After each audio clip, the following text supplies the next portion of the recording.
So I mentioned seller leaseback, and you might be asking, what is that? Well, that is when a buyer purchases a home and the seller wants to remain in the home after the home closes and become the property of the buyer. So a couple of years ago, I want to say back in 2021, the state law was modified so that the seller can retain possession after closing.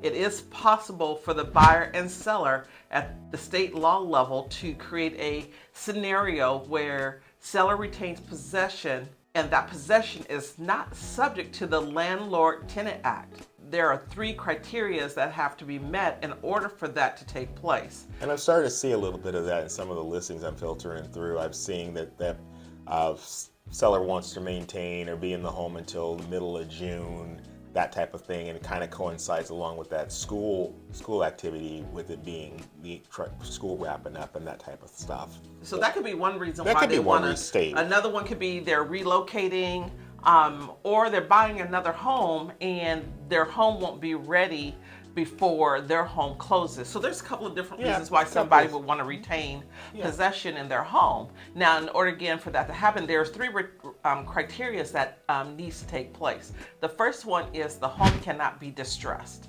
The second one is the buyer and seller must be represented by an agent or an attorney. And the third one is the buyer may accept rent for no more than 3 months after closing.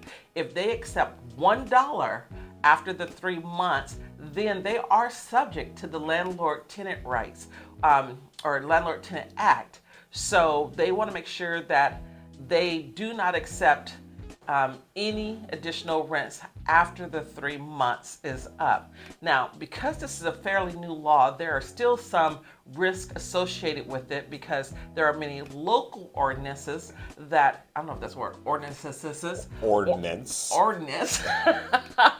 that supersede the state law. Buyer, if you're contemplating allowing a seller to retain possession after closing, please consider making sure you get the advice of an attorney that is very familiar with the different city, county, states that you're in or that you're buying in, because the court systems can take several months just to present the case, right? That's what I'm hearing. It's not just a day or two. It can take a lot longer. It can take a lot longer. So what do you think the takeaway should be from this?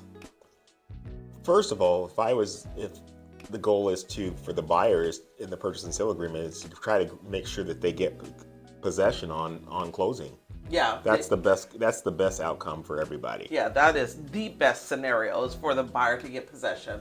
And if the seller is demanding a lease back and the buyer wants to continue with that and purchase the property anyway, then we're just going to strongly advise you to get legal counsel with an attorney who is familiar with not only the state laws, but also familiar with the Landlord-Tenant Act.